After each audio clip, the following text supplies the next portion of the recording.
Hello, hello, hello there, friends and family. Family, how are you doing today? Welcome back to another session of Let's Harp About It. I hope you're well out there. Take a quick second, share, like, stay connected. Let your friends know, let your, frenemies know, it is time for Let's Harp About It. And as you know, today, what are we going to be talking about? Yes, pre-trial and probation practices with who? Alex Domingos. Yay! He'll be here shortly. He'll be connecting with us in just a sec. And if you have watched any of our previous session, we are staying consistent with it. Also, if you didn't catch last week's Beyond Performative Diversity discussion with La Rock, fam, go check it out, because if anything, this is a continuation of that from that discussion. So I will not go over a lot of the stuff that we discussed on that. Please take a moment and review that at your leisure. But either who, just pull up a chair, let a friend know, we're going to unpack it. We're going to harp about it today. So yeah, tis what tis. And so with that, let's get right into it. So for those of you who may be unfamiliar with pre-trial or probation practices, we do have somebody who's going to talk to us more about that, again, more on the technical side of it. But again, right, it addresses how folks who have been accused of an infraction, right, are treated from the moment that they are under arrest, right? So, from the moment they're under arrest all the way to when they actually get their, time in front of a judge to be adjudicated on whether guilty, not guilty, innocent, all that stuff, as well as if they happen to be incarcerated and go through the system. Well, what is that life outside the system? If there's probation involved, what are the potential complications that tend to arise out of that? So we're gonna unpack a lot of that. We always unpack a lot of stuff. So anywhoozle, right? When we look at really our whole judicial system, right, as a whole, it's become self-evident that there's a lot of stuff that's still very much broken about how it functions, especially when we look at one of the hot words nowadays, equitable representation, equitable access to proper representation, just true fairness, and equity in the way judgments are passed down, right? Yeah. And a review of current judicial practices really show how Pennsylvania courts tend to use cash bail to incarcerate people before trial. And the sad reality is that about 38,000, just over 38,000 is the current average statewide bail amount. And mind you, that's more than half the average household income in PA. And this was information present in a recent ACLU Pennsylvania publication from the December 2021 information. So this is recent data, right? That pre-trial or statewide bail amounts averaging more than half of someone's income. That says something about how we want to treat people, right, who may have, slipped up or intentionally broken a law, right? Because there's no additional contextual understanding as to, okay, how are these bail amounts being set? We need more context and more understanding on that, right? And we'll talk more about that too. Also, the Justice Lab and the Independent Commission on New York Criminal Justice and Incarceration Reform reported that in 2019, New York state and local governments collectively spent over $680 million to incarcerate people on parole for rule violations, without evidence that this massive expenditure of resources meaningfully contributed to overall public safety, right? Because at the end of the day, folks tend to tie, arrest folks, put them, they have these high, costs of bail so that they don't get out. And at the end of the day here, even when it comes to, minor parole violations, right? Or parole infractions, they're still like, oh, it's for public safety. But really, is it, right? We need to unpack that. And at the end of the day, okay, here at H.A.R.P, you know me, what am I always harping about? Yes, Contextual data, yes. All right, because it's really about time. It's 2022. It's about time that we really move beyond basic data. Basic data that doesn't really tell you the full picture or a fuller contextual picture of what's really going on in society. And so, when we really become serious about getting data that is reflective of folks' lived experiences. And that's data that takes into account intersectionality, right? Your intersectional lived experience, whether it's race, gender, sexuality, income, right? Geographic location, all these nuanced approaches. We need a more nuanced approach if we're really going to have equitable justice, right? And true justice, not just pretentious, superficial justice. Yeah, justice for some and not for all. Let's be real, right? And so, again, when it comes to data collection and reporting, in this era, what doesn't get measured does not get done. It doesn't get addressed. And therefore, proper pretrial data collection, analysis, and reporting should absolutely be implemented and normalized. We need to normalize and standardize these systems so that we can go ahead and build systems that do meet local needs, save money, improve program practices, and most importantly, do what? Decrease jail crowding, right? Because that also contributes to other issues within the incarceration system. And so when you look at the available data, it's evident that built-in systemic bias is self-evident, right? All the way going back to the root cause of all of this, right? If you go back to 1866, just 1 year after the 13th Amendment was ratified, thereby legally ending slavery, certain states, all right, began to lease out convicts for labor, peonage, which we already talked about last week. And therefore, this made the practice of arresting what? Black people, right? Recently freed Black people, a very lucrative business. And we still see that today, right? When the typical wages of our imprisoned populations who could be leased out to various entities for labor, typical wages range from 14 cents all the way to $2, an hour if they're lucky enough to get that. And the reality is the national average still hovers around that 63 cents per hour. All right. And in some states, prisoners still work for what? For free. And we're in 2022. So if you want more on this, please do check out the Beyond Performative Diversity newsletter. I will include the link in the comments below. So yeah, without further ado, I'd like to bring in my amazing co-host today, my guest, Alex. Come on through, family. Hi. Hey, how's it going? It's going. It's so good to see you. Welcome. Thanks for having me. Happy to be here again. Although I'm nervous to follow such an illustrious guest as Lil Rock, but I'll do my best. Come on, family. Listen, you just do what you do and bring the information to the people, because you know what?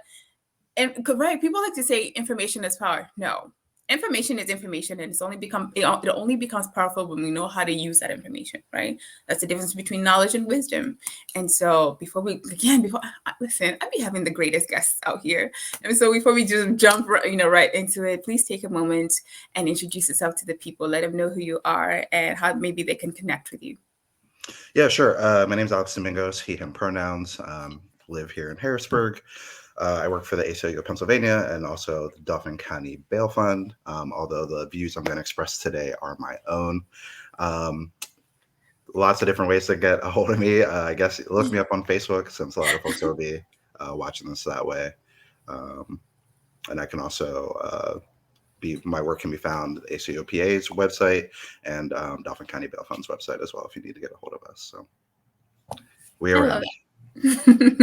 Yeah, so either who you can find him. It's very easy. Anywho, so all right, so let's get right into today's discussion. All right, we will start with the pretrial and then we'll get into the probation discussion of things. So yeah, I know I kind of like threw a lot out there in terms from the problematic pretrial practices to those bonding practices, and over 38,000, I think it was 38,400 and something. And especially if we look in a city such as Harrisburg, I'm like, fam, compared to the average income, you're pretty much sentencing somebody to go just sit in an incarceration facility while they're still technically innocent. Yeah, so you threw a lot out there, but there is a lot that goes into it, right? And that's sort of the thing where these systems are interlocking, and they can appear to be very confusing on the face of it. But I think you did a really good job of breaking it down. That essentially, with pretrial detention, when we talk about cash bail here in Pennsylvania, it's Mm-hmm. wealth based. So it's not a finding. When you get assessed cash bail, a lot of people think of it as like a punishment. And so you'll see sometimes in public cases, will yell like, well, why is their bail so low? Or people will be mad about people not getting bail. Mm-hmm. But then you'll see folks, particularly in our community, right, that are assessed like $100,000 bails. Yeah. And it's not, bail is not supposed to be based off of, what the crime itself, right? It's supposed to be based, one, it's supposed to only be a means to ensure someone returns back to court. And it's Correct. supposed to be rarely used. It's supposed to be only used if there's no other way to ensure that. So what we see, and what the cash bail report that you mentioned from ACLU-PA shows, is that judges often, there's like, I think 5 different categories of pretrial detention. There's Mm-hmm. unsecured bail, there's Mm-hmm. release on your own recognizance, there's Mm-hmm. nominal bail, Yeah. there's release with conditions, right? There's all these other less restrictive means Correct. to release someone pre-trial. Again, before they've undergone any judgment, before evidence has been seen, before they're proven guilty or innocent. But judges often just skip past all those other methods and go straight to cash bail. And what we've also found is, and what people have realized, is that Black people, particularly brown people as well, but the data there, as you mentioned, is very lacking. Native Americans, Asian Americans receive higher bail amounts than their white counterparts. They're locked up pretrial at higher rates. And this is something that we see like nationwide and also statewide. So it's really problematic, again, because it's actually really interesting that, folks that I think are labeled and may label themselves, right, as radical, and we get criticized a lot by stakeholders, but we're the ones that are actually holding up that like American ideal of innocent until Yeah. proven guilty, right? It's like it seems like us and folks in community are the only ones that actually believe that, and these people that are judges, right, just to completely disregard that and It's like, default to keeping people locked up.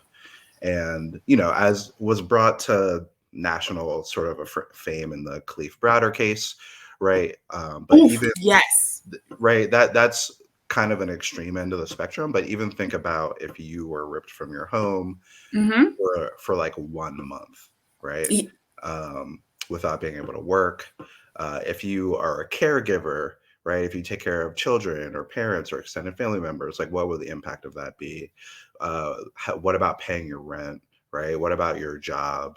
Um, what we don't really talk about a lot, and what's truly one of the worst parts about pretrial detention, is that it ends up being leveraged, so that a district attorney or a prosecutor might come to you and offer you a deal. Like, hey, if you just plead guilty, right, we'll let you out sooner.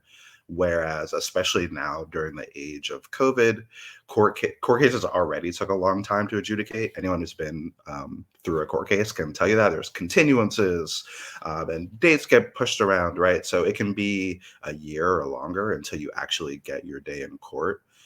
So the whole system is using its entire weight and force to entice you to plead instead of actually asserting your rights. There's actually a punishment for asserting your rights if you're locked up pre-trial, because you have to stay Absolutely. in a cage unless you have Mm-hmm. money, means to either pay a bail bondsman or pay bail yourself, which is exceedingly rare.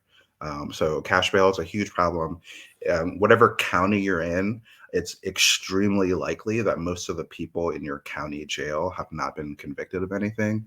They're either there on pretrial. They're usually there on pretrial detention or on like a probation or parole violation, with which in and of itself may not be a crime. So Yeah. as taxpayers, we're paying for this. As community members, we're paying for this. As families and individuals, right? We all end up paying for this system that where judges are actually not even following their own rules they set up. and really just defaulting to locking people up. It's really troubling.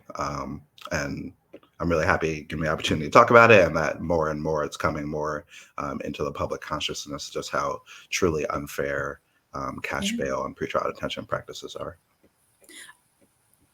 And I'm on. Oh, yeah. I actually really appreciate that you did bring in that tag of Khalif Browder's story, right? And if anything, right, that is simply one of many other individuals' experiences that theirs just simply didn't get the same light and shine and awareness that he did. But right, folks seem to think that, oh, this is simply like a one-off, this is an exception to the norm, when in reality, right, the effects of pre-trial detention, regardless of whatever that time period is, whether it's hours, whether it's a day, whether it's months or years, as he was, it has very real effects on somebody's psyche, on somebody's ability to return to, their regular old normal self, right? And especially when it comes to our brothers, who happen to find themselves in the crosshairs of the judicial system, like the mental health associated with that, right? Like, because I know on the one hand, yes, we need the data, and we hope that the data will reflect, right, the quantification of these impacts, because this is part of the story that's missing, right? We need more contextual data. We need the data to really show, okay, if these are the options, these are all the options that our judges have to use, and they're not using them, then we need to have a place to start in discussing, well, why aren't they? Yeah, it's a super important point.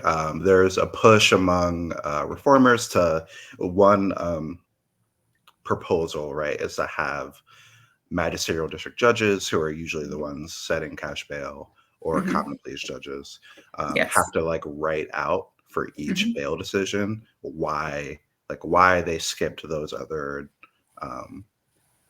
release provisions, why they came to that certain amount, how do they adjudge someone's ability to pay.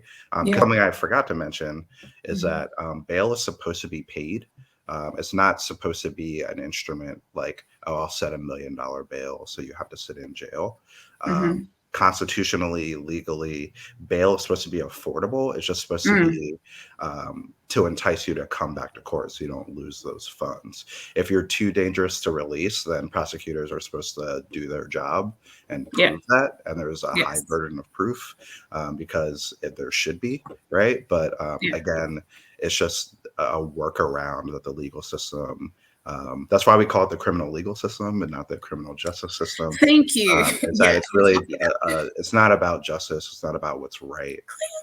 It's really just a system of levers that all these different stakeholders, be it the legislators, the police, the judges, the prosecutors, right, all sort of default on these things that all coincidentally have the effect of disproportionately affecting Black people and depriving us of our liberty and our rights that we're supposed to have. That part, right? Yeah, because to me, like, whenever we talk about this, it really reflects back to me the injustice and inequity, not only of those who happen to find themselves in the receiving end of adjudications, but also those who may feel like they have to toe a certain line to perpetuate or uphold, right, these systems of chaos and efficiencies. And I'll keep calling that out because, as I recall, was it last year when I had the honor of interviewing some of our MDJs while they were running for candidacy? I found one of the things that stuck with me was when I asked, hey, how many of you have actually visited an incarceration facility? And pretty much none of them had.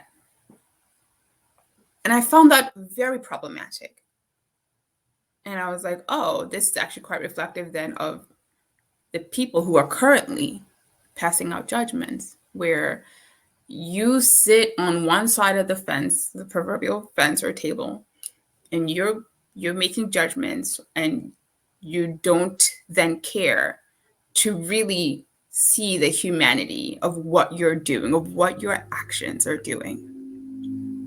There Yeah, is such a disconnect between I am simply doing my job and I am doing my best to keep the community or my community. Because oftentimes, do they really feel like this is their community? Because as you said, right, there's this discarding of people that happens via the judicial system, via this legal system of incarceration and the business of imprisonment. yeah, it's Which, discarding, disappearing. Um, the proceedings themselves, right? You like mhm, are incredibly difficult for the public to get a hold of. That's why court yeah. watching programs are so important.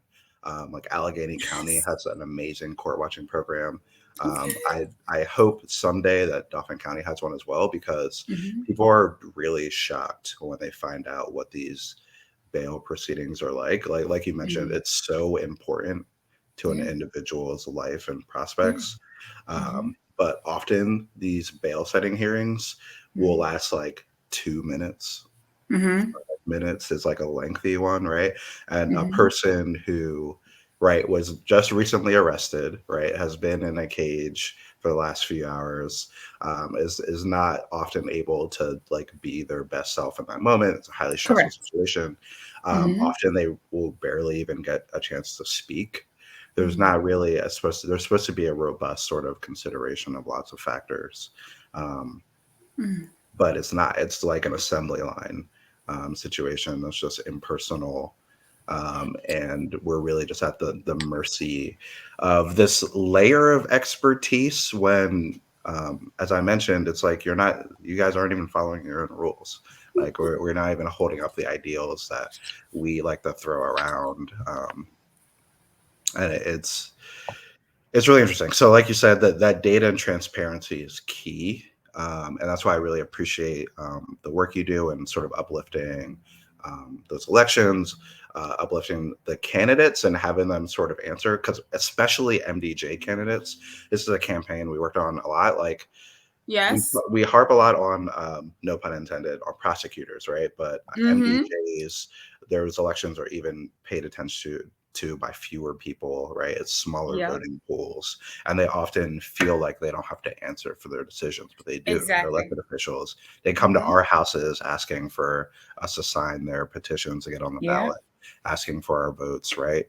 They need to explain why they're holding our community members in cages before they've been found guilty of anything. Why are they setting exorbitant bail amounts? That part. And they should be held responsible for that transparency as well, right? Like that we should be able to walk into those courtrooms and see those preliminary arraignments. We should be able to see the data. We should be able to see their explanations. There's no good reason why Absolutely. those things shouldn't be available to us.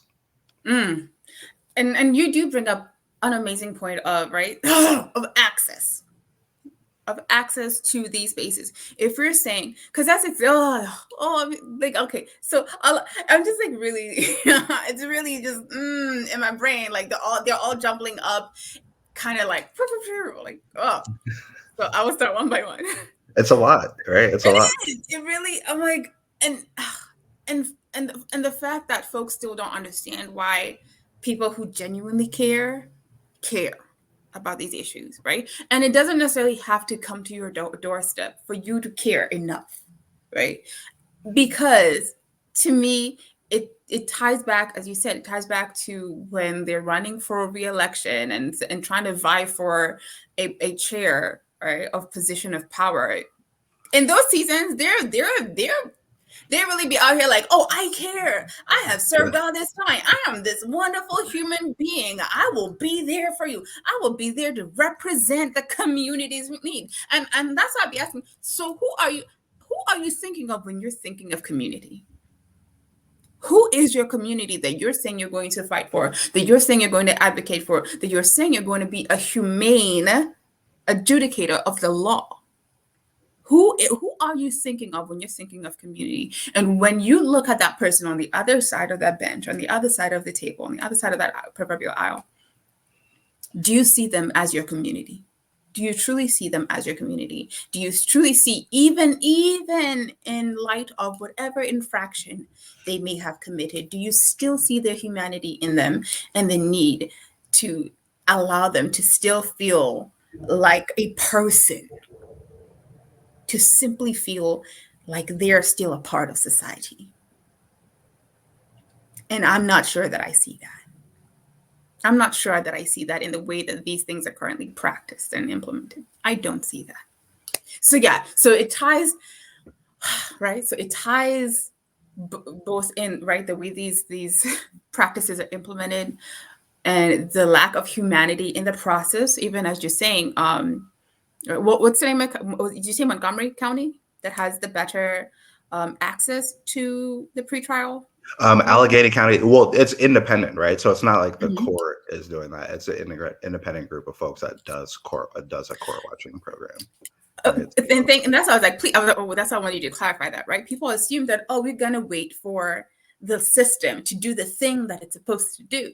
When in reality, oftentimes we see that the needle is pushed forward, the needle for better visibility and better access to equitable justice is oftentimes pushed by advocates, by just people 100%. Who simply care.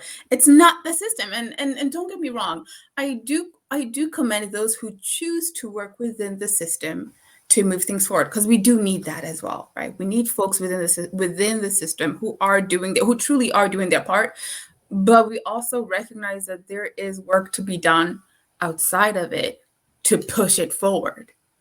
Right. And that's where a lot of us tend to find ourselves, in the fringes of the system, and saying, hey, we see you. The emperor has no clothes on. Why do you keep pretending the emperor has clothes on? Right. I mean, the system is durable, right? And it's not going to hold itself accountable, and it's not going to relinquish power that it's built up. It takes us to push back on it. Absolutely. Absolutely. Yeah. So if anything, again, so right, that's one of the key takeaways, hopefully, from out of this, right?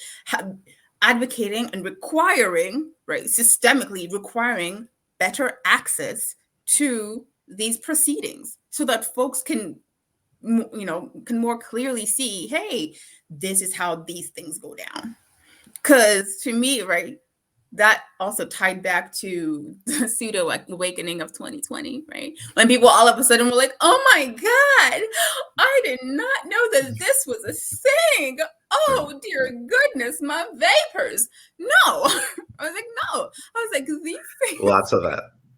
I was like, no, we've been saying this for decades. Folks have been crying out for better, just systems. And it was only until it was shoved in people's faces that they realized, oh, you mean to tell me this is a human that's experiencing this? You mean to tell you, this is still going on today in 2020 and 21 and 22? What? By golly, really? This is what's happening? And and for me, that's the thing. Like, that was one of the questions I think I posted on my social media, was like, why did it take y'all so long to simply see the humanity in folks? And it was evident that the vast majority were like, oh, I didn't really see it as being a big of a thing as it really was. Like, it didn't connect. It wasn't personal enough. Right. It took somebody dying on camera. Go ahead. Right. Well, sorry to interrupt. I was just gonna say, and that's kind of a feature of the system, right? Where, again, people get disappeared and it's not in the public eye. So it redounds to their benefit to keep it hidden. And for those that are lucky enough that it hasn't directly touched their lives, they're able to just sort of compartmentalize or think like everyone that's in jail is bad or did bad things, right? Yeah. Whether, like, I don't necessarily believe in that value judgment anyway. That's sort of like the dominant narrative. Is that, they're there because they deserve it, when if you take even a brief look at what goes on, One, that totally removes the discussion of like, does this work Mm. from the calculus, which always completely confuses me. How like the reflex is for punishment when there's no evidence that it works, and just sort of the if it hasn't directly affected you or your family or your loved ones, it's easy to sort of brush it aside or not think about it. But it does affect us all, be it if you want to look Absolutely. at it purely financially with taxes, or Yeah. the people from our community that are ripped away and aren't able to contribute to our society, Mhm. right? No matter what, Voting. voting. No matter what, it affects you, affects your Mhm. community. Um, Absolutely. and Absolutely. yeah, it's important that folks get into the fight, like no matter what sort of activates them. Mhm. But it's also important that people, listen to folks closest to the issues, listen to people who have Yeah. been directly impacted. Absolutely. Um, Yes. Mm. And you bring up a good point right, when this whole othering and like we'll cast them aside, outside of society until they have been reformed enough, right? We'll come back into that. And it really brings back up for me this concept of legality versus moral and ethical, right? We also have to be mindful of the fact that sometimes what is legal in a particular season does not necessarily mean it is moral or ethical.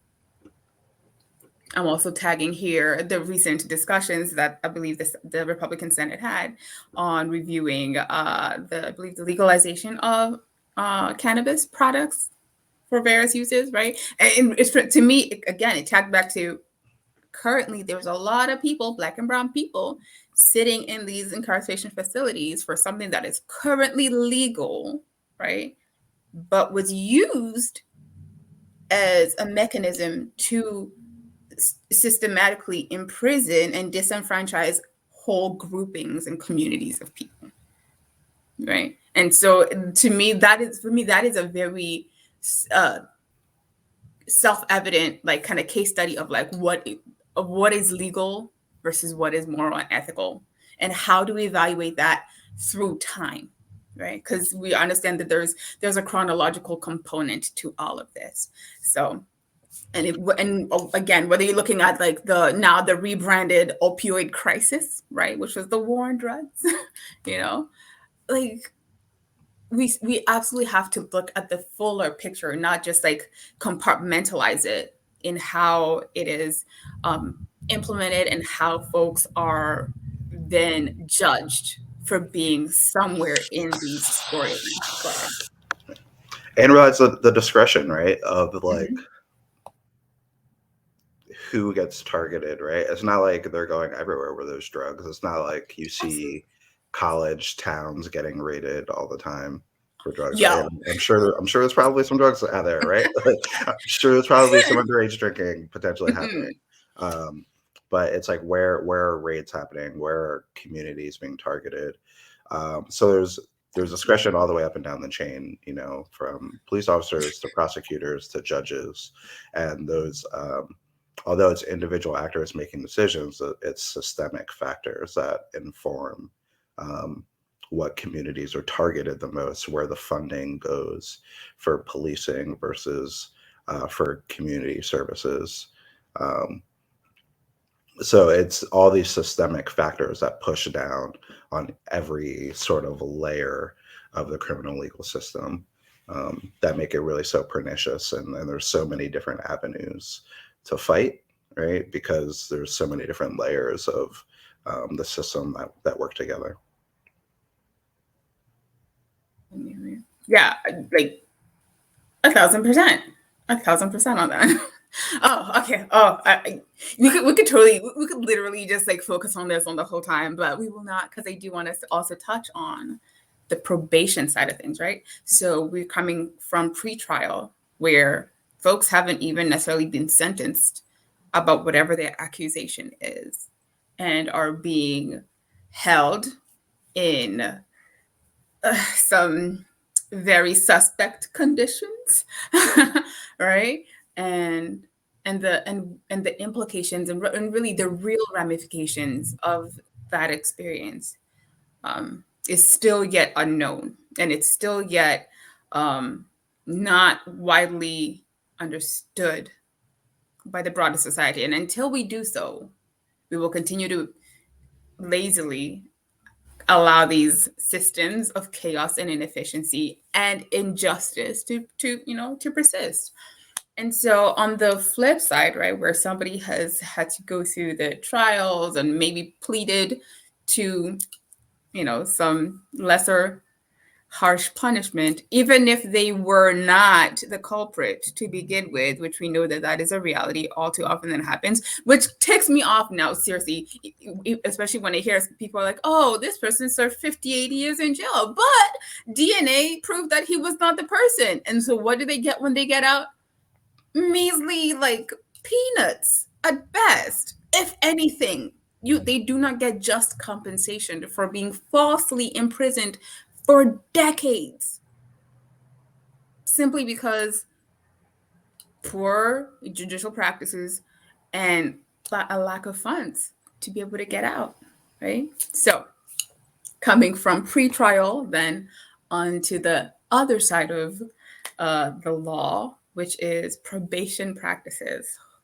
Where do we even start?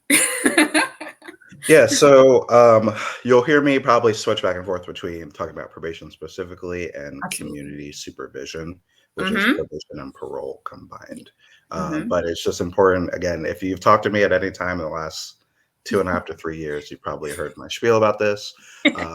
But it's something I think that needs to be hammered into because Pennsylvania is an outlier when it comes to community supervision. We have the second highest rate of supervision in the country. In the We're country. very, very bad when it comes to community supervision. The rates in Philadelphia and Pittsburgh are like astronomical. I don't have them in front of me, but it's like 1 in like 32 people or something crazy like that in Philly. And it's a problem because one, we have an incredibly high rate of supervision, right, which is a problem in and of itself. But another way that we're an outlier is that we don't put any caps on the length of probation. So people can have decades-long probation sentences, right? We can have consecutive sentences where you get 2 years probation for one charge, 3 years probation for another charge, right? So those charges stack on top of each other that end up having people on incredibly long periods of supervision. Which again, with the evidence-based practices, right, which is a big buzzword, we know that extensive probation terms don't work.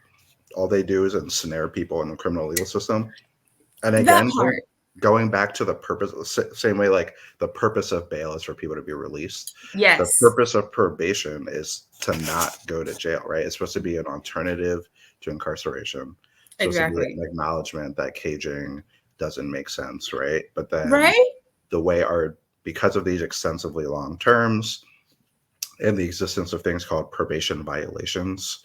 So there's Mm-hmm. either technical violations, which are just they're not a broken law, they're just a violation of the rules of probation. So like if you're late to a meeting or if you go out of county without permission or any variety of other rules of probation, if you miss curfew or whatever, can be a technical violation or a direct violation if you're convicted of an offense while you're on probation. Those lead people back to prison and have to start their terms all over again. So it ends up swelling our prison populations. At any given point, up to almost half of new state prison admissions are due to probation or parole violations, which is completely wild. So To me, I'm like, that's evidently like unfair. Like, especially if it ties back to folks who are trying to understand, right? Because you've touched on what is the purpose of pretrial, right? What is the purpose of probation? And also one of the things that in between part that a lot of people again don't really talk about or think about. Well, then what is the purpose of incarceration? There are people out there who will say it is to rehabilitate you into a better community member. Well, based on how it is practically implemented, is that really so? That's for y'all out there to answer.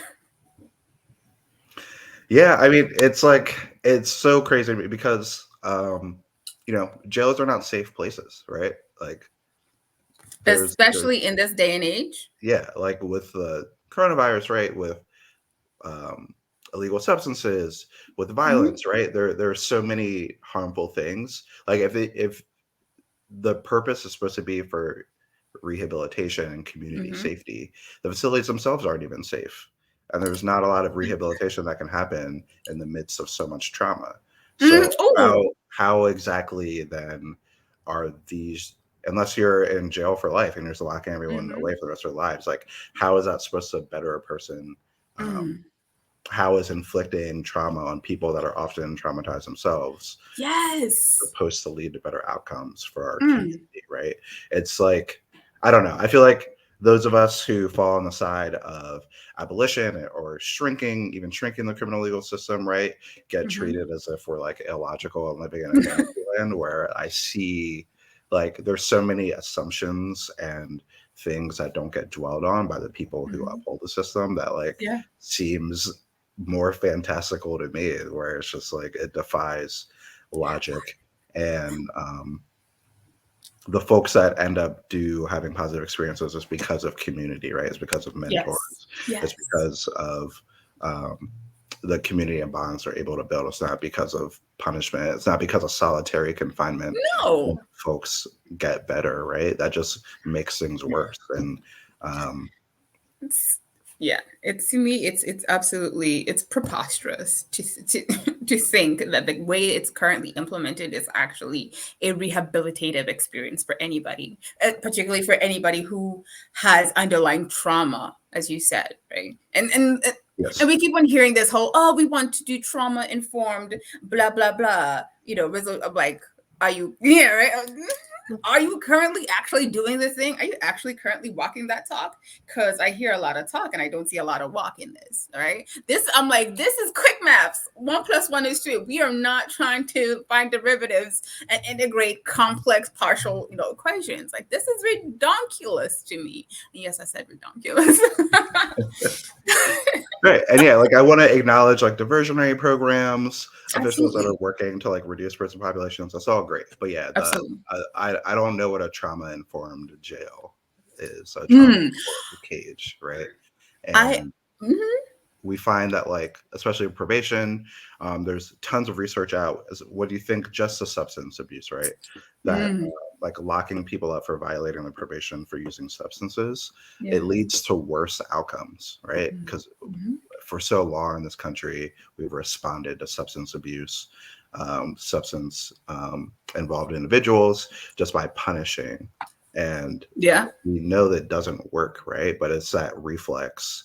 And that's something that people need to consider, right? Like why so often is the reflex to ratchet up punishment instead of like treatment or things that actually help addressing folks' material needs and giving them support, as opposed to throwing them in a cage. When we see at least the worst outcomes, but people who get violated for using substances are much more likely to overdose in the future or have adverse outcomes, right? That compounding trauma, um, it doesn't help. It doesn't work. So why is it that our system is so married to the idea that's what's necessary? Yeah. I mean, okay, if anything, I will say, right, we've seen examples, well, all the examples that I've seen of effective rehabilitative incarceration have mostly been in countries outside of here, right, where people are like, oh my God, that's in jail? And they're like, oh, the people who happen to find themselves in there, they're actually truly encouraged to be better, right? To truly build skills and not be used for free or really low wages, right? Where they're truly encouraged to have better mental health and to really be reintegrated back into society. And so if we really are to see ourselves in a society that truly cares about its folks who find themselves again in the crosshairs of the judicial system, we have to bring back a human centeredness about things. We still have to bring back the ability and valuing of the human lived experience, as complex as it may be. Because at the end of the day, as you kind of mentioned this, right, the US as a whole has the highest incarceration rate in the world. In the world, right? Approximately 25% of the world's total prison population resides in the United States, which holds about 2.19 million prisoners. This was as of 2019. So extrapolate that to 2022, right? And here in Pennsylvania, we rank 6th amongst the top 10 states with the highest prison populations in the country, with over 45,000 inmates. Keeping in mind all of this, that Black people do constitute over 38% of the US prison population, while only comprising of about 14% of the total population. So again, when I was talking about quick maths, the math ain't mathing. That's what it comes down to, right? And Black Americans are incarcerated in state prisons across the country at nearly 5 times the rate of white people, and Latinx people are 1.3 times as likely to be incarcerated than non-Latino whites.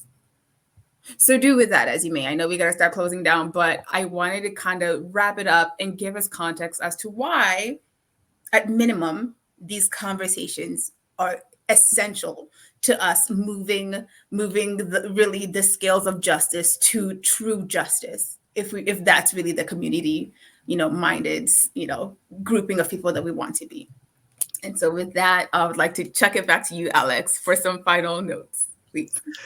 Yeah, I mean, I feel like what you just talked about is so important. And this week, I've spent a lot of time, like NYU just had this program about settler colonialism, right? And I've been thinking about sort of all these issues on like zooming out, right? And those stats you just read about us being the most incarcerated country in the world, like in the world, like what are the implications of that, right? Like we hear like totalitarian thrown around a lot, like right we hear all these phrases and judgments, and we have this like vast military infrastructure that bombs and invades other, but like we have the most people in cages in the entire world. Like what are the implications of that? What does that mean? What does that make us, right? We're this we're on stolen land. This is a settler colonial society, right? It's responsible for genocide and slavery and chattel slavery, right? And all these atrocities. And our systems are built on that foundation. So like, what does that mean, right? Like how can you have reform of that? Like there's all these sort of weighty questions that sort of, are really interesting and that our system really exposes. And I think it's just really powerful to sort of zoom out, right? Like we can get in the details of these particular systems and how things work, but sort of zooming out. I think, Brian, I'll close with this because I'm starting to ramble. I hear myself. No, you're good. You're good. I know Brian Stevenson, who's really famous for representing folks on death row, often says like, I'm paraphrasing, but like, do we as a country deserve to put people on the death penalty, right? Like, not do these people deserve it, but do we as a country deserve to do that? And that's that framing, I think, for all aspects of the criminal legal system makes sense, right? Because we know it doesn't work. We know in the communities that are judged to be unsafe, whether there's lots of people locked up or whether it's a period where fewer people are locked up, those communities are still unsafe, right? There's never a point where we can arrest, prosecute our communities to safety.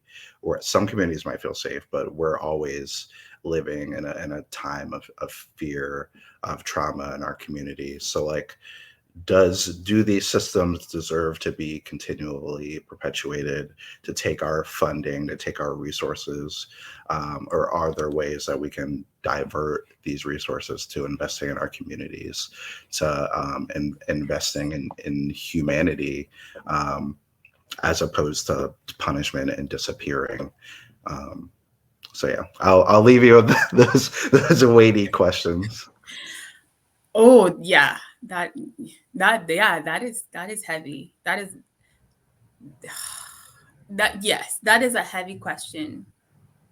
But no, that is a heavy question, and the response really needs to take into account not just those who happen to be in positions of power, but if anything, really prioritize the thoughts and experiences of those who have been most disadvantaged by that system, right? Whenever we talk about advocacy, right,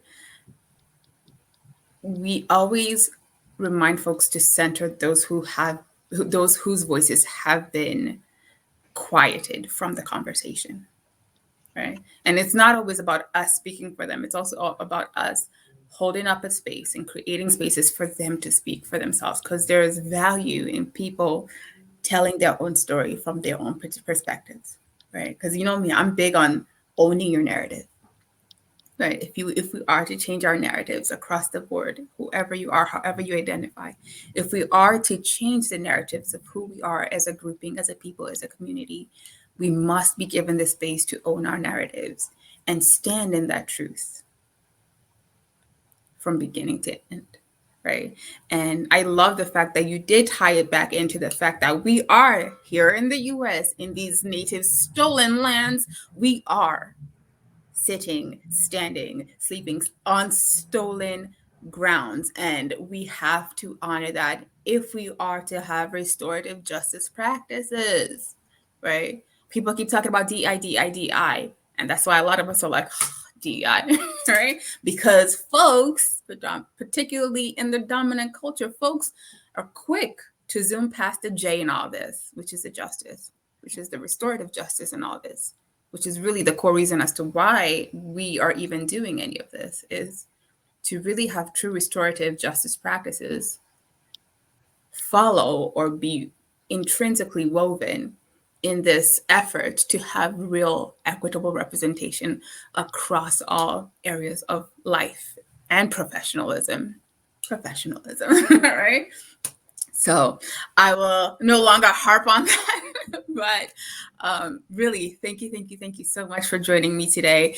And for folks out there, again, quick shout outs to those of you who tuned in last week and continue to tune into our Let's Talk About It. I thank y'all. Please do stay connected across the social media platforms. That's at harpnow.org, HARPNOWORG, or straight from the website, www.harpnow.org.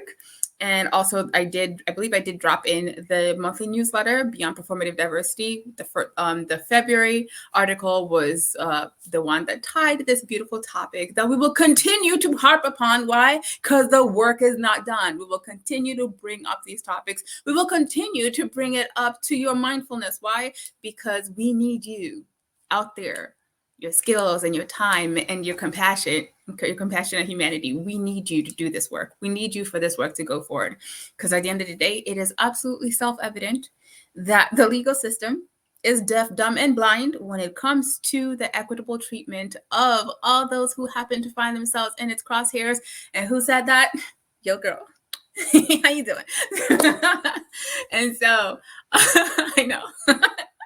I be out here doing things and I don't even know it. So with that, once again, thank you so much, Alex, for joining me today. Please don't be a stranger. I welcome you to come back, even as you continue to do your work and, continue to collect that contextual data, continue to advocate for better treatment of our brethren here in PA and across the nation. Thank you for all you do and for all that your team does. And we will catch y'all on the next Let's Harp About It. I'll see y'all. Ciao, family.